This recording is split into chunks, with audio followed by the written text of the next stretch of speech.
We're live. What's up, beautiful people of the earth, of Earth? My name is Brother Daniel. Welcome to Conscious Hustle. I hope this finds you in good health and high spirits. I don't go live on YouTube that much because I don't yet have 1,000 subscribers, so I can't go live from my phone. But here we are on this desktop. If anybody's in the room, please give a quick hello. If you all feel called, I'll also, through the content of this call, be happy to pull an animal spirit card for you. So why am I here today? I feel my calling in the world is to be a bridge, especially when it relates to people, a bridge between wild conspiracy theories and practical medicine, a bridge between the West and the East, a bridge between selling out and buying in. And the other day, a thought hit me, and it hit me very clearly, super duper clearly and potent. The spiritualists might call this a channel. Non-spiritualists might call this a thought. Other people might call this intuition. Whatever you want to call it. It truly is not important to me. But the message that came through very clearly was this regarding COVID-19. Chill out. Calm down. Chill out. Calm down. Now, unfortunately, never in the history of people going through a panic has you telling someone to their face, chill out and calm down, done anything except for make them more irate. I get that. However, we have this nice intermediary here where we're not necessarily meeting each other in panic. We're meeting each other with a bit of a buffer. So hopefully you can ingest this information. Now, why chill out and calm down? So let's take a look at many of the possible narratives. First, and for the first time in reality, in my personal reality, which is strange, I would like to acknowledge something strange. And that is, the speaker's messing up. And that is that there is not the likelihood, but the possibility that the mainstream news media could actually be getting this thing kind of right. Now, the mainstream news media is traditionally full of shit. And I don't feel that they are getting it right if I had to use intuition. However, it's possible. So let's acknowledge that possibility. Of course, it's not definitely right, but let's say right to a percentage of over 60% of information. There's a possibility. Not likely, but possible. There's also a similar likelihood that the QAnon folks are right. That there is a satanic and pedophilic cabal that has manipulated much of the human spirit and somehow enslaved our consciousness. That's possibly right too. It's also possibly right that something else very organic is going on that nobody has quite put their thumb on. It's possibly right that it was a silly idea to shut down this country because of imminent social collapse. It's possibly right that it was the right thing to do and it was a net positive, even though the obvious effects might not seem so.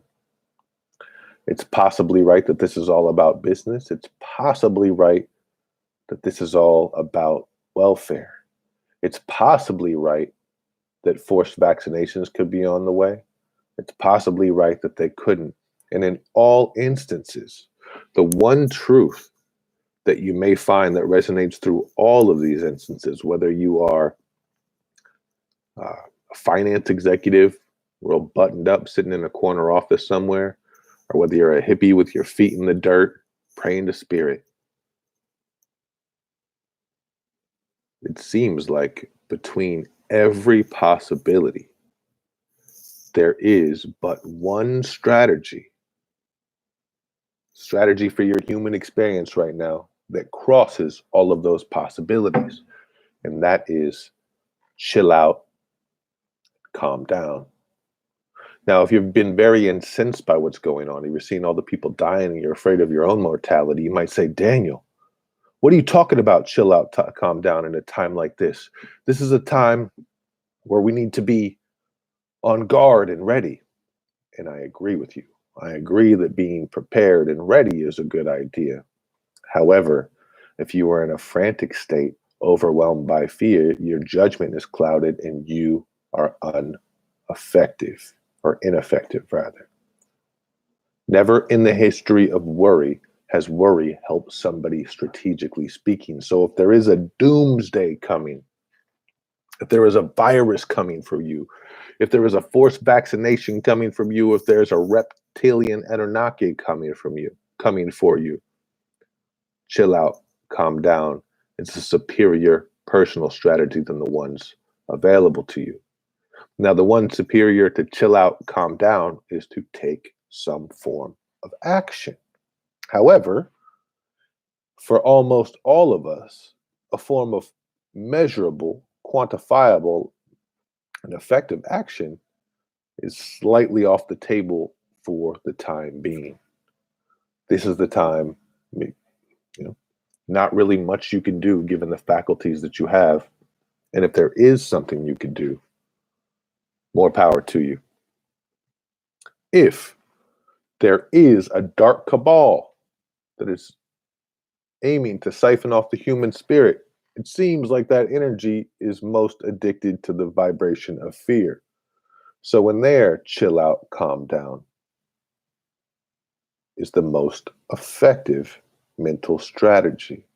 If the basic story given to us by the CDC about the deadliness of this virus is the correct one, there, chill out, calm down is the best strategy. Calm down. The effects on your central nervous system, on your immune system, and on your spirit, how you feel. We don't need to get all hippie and wishy-washy about this. If you stabilize your environment, you are less prone to physical illness.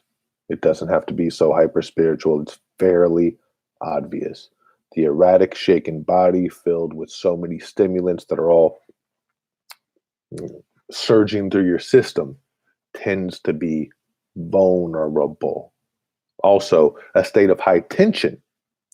While tension might have its merit in some places when it comes to your personal health and wellness, like if someone's about to hit you, even though it's not, unless you've been trained as a fighter, it's not necessarily a terrible idea to lock up for a moment and shell and shield. It's not the most highly effective fight strategy, but it's kind of better than nothing.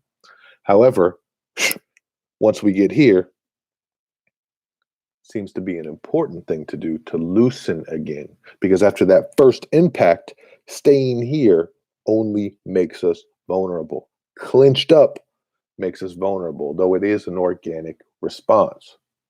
So, whether the CDC is correct and the speculation is correct, whether the Anunnaki are coming back to get you, whether there is a deep state cabal coming to enslave you, in all of these cases, it seems as if the most potent and effective energy to cultivate in the self is calmness and stillness, not because you are ignoring what's going on, not because you are dropping out, but because you are checking in to yourself.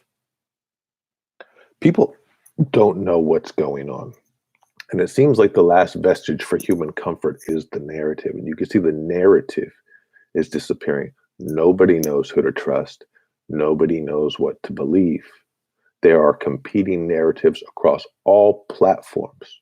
And this includes the platform of basic conversation between you and your friends. You'll notice a lot now, people are sure of what's going on. However, given a little bit of dissection of their ideas and thoughts, it all falls apart. Most of our knowledge is based off of a reiteration of headlines, not even a reading of articles, but a reiteration of headlines. Did you know the youngest boy or the youngest person just died from COVID-19 in Portugal? No, and you don't know either. I'm not saying it didn't happen. However, you don't know. And guess what? You also only read the headline. So if you're wondering why somebody could deceive you with all of this information present, it's because you don't do the research. You don't live through the experience. You leave that to somebody else to protect you. And for years, this was kind of a reasonable excuse. However, now you're locked in your house. What the fuck else you got to do? And if you are in an erratic state searching for the comfort through a narrative, you are going to be more likely to agree and co-sign in to whatever narrative suits your comfort the best. That's whether you're a conspiracy theorist and researcher. That's whether you're somebody who buys totally in uh, to what the mainstream news media and the consensus of that reality in general tells you. We're not at war with each other, guys. We're not at war with each other. How can you possibly chill out and calm down? The easiest single way to do this that crosses once again the boundary between the executive and the hippie is exercise. Exorcism of lower vibrational energy through movement. If you are not doing that, which I have been slacking on lately, it is very difficult to manifest a vibration of calm stillness because you take on a bunch of shit. You take on things in the practical way through eating, through ingesting, through breathing, then you take them on to the more humanistic way of conversation, reading, ingestion in that way. And it also seems like we take on things that are a little bit more hard to understand. So through exercise, if we do it to a high enough level of intensity, it creates in our whatever you want to call it, the human spirit, the body, our own energy matrix, whatever. I don't have the words. It creates an inhospitable environment for low vibrational energy, for energy that's not true and energy that doesn't serve you. And just like your shitty friends tend to leave when the chips are down, so do the shitty energies in your body. Anything that doesn't serve you and your highest self tends to want to be around when it's possible, when parasitical energy, in whatever way you want to consider that, has a suitable host. But when that host becomes difficult to occupy, which is most easily done through exercise, it tends to want to go away. Now, this is very easy to understand in a very practical way. The riddance of excess body fat and physical toxicity, maybe through sweat or through caloric burn. A little bit more complicated to understand in the spiritual way, such as ideas, concepts, and intelligent energies, which might be affecting you. And if you think that you're not affected by ethereal energies, you're definitely affected by ethereal energy. If you don't think that human beings have the magic to connect and spill shit into each other, then you haven't been paying attention to life. Now, unfortunately, those people who extol the truth of that reality are typically kind of checked out from society in general. And those they have a tinfoil hat stigma or an aluminum foil, whatever type of foil hat stigma, because they seem very different than someone who might have more of a regular day-to-day office lifestyle feeding the family. So it's hard to resonate with things that kooky motherfuckers say. So there's this creator divide, but those kooky motherfuckers have a lot to share in this time. But also, those who have checked into the consensus reality of this life, through the mainstream news media, also have a lot to offer. They have a lot of structure, a lot of masculine energy. When the people who have dropped out have a lot of feminine energy, and it's not us against each other, guys. It's not. There is value to be found on either side. And that value and the deciphering of the potential truth from either side can be found in the middle of the bridge, in the chill and calm space. If you see zero merit in holistic wellness, world travel, spiritual endeavors, searching for higher self, and you think that's just some kooky dropout shit, you're a fucking idiot. If you are a kooky dropout and you think there is no merit to a more structured, uh, kind of mainstream way of living or view of reality because it's toxic or they're foolish, you're a fucking idiot. We can be dumb as fuck on both sides. And now we have this armchair quarterback space where we truly do not have to engage with opposing opinions. So we have an opportunity here to either dig deeper into our confirmation bias and opinions, which don't mean shit because nobody knows anything, or we have the opportunity to open ourselves up a little bit more to potential realities that we are unaware of at this time. And that is on both ends. Eastern medicine, Western medicine. Eastern medicine is not all kooks. Western medicine is not all evil. Eastern medicine is not all seances and acupuncture needles and herbs that you might feel are benign. Western medicine is not all the industrial medicine complex and give all the kids pills and all that shit and, treat depression with antidepressants instead of getting to the root of the cause. It's not that. It's not. At this time, we are being forced to be alone with ourselves. And the less these narratives of the other side persist in your mind, in your energy field, the quicker you are going to be able to get back to a calm, centered, balanced place of health and truth. I hope that is giving you some motherfucking insights. I would like to state for the record that I, just like you, am a total idiot, have no idea what's going on. But I know that anything that wishes to hurt me in this ethereal type of way, whether it's a spirit that wishes to hurt me through this dark, deep state idea, or a virus that wishes to hurt me, and viruses are intelligent, both are more intelligent than I am. Both. Both require me as a battlefield to live out their existence. I am the battleground, and both are smarter than me. And if you are out there thinking that you are more intelligent than what is trying to affect you, that is exactly what that thing, that energy, that group, those people would want you to feel. They would want you to feel that you had a handle on it, and you don't. The human being is a master of the third dimension of physical movements. Just take a look at plants. Plants are masters of alchemical energy. Plants cannot move in the third dimension, so they use things like gases and like mycelium networks and more subtle, somewhat magical ways to communicate and spread their will.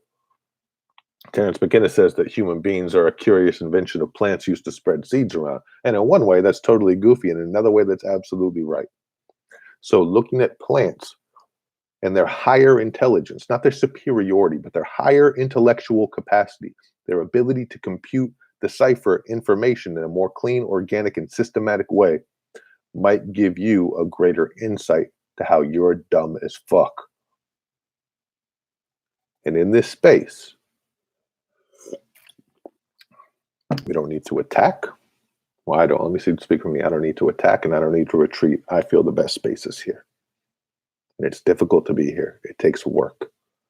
Meditating is one of the hardest things in the world to do. So if you think it's just somebody sitting there doing nothing, there's quite a lot that's required to sit in stillness, especially with the potentiality of all this energy. Exercise is one of the hardest things in the world to do. It's the essence of difficulty. So if you've told yourself a story that it's not, you're dumb as fuck. Just like I'm dumb as fuck. Anyway, I love you guys. Please leave a comment or share this video. Do whatever, all the things. Thumbs up, I'd appreciate all that. And have a beautiful day. Cheers.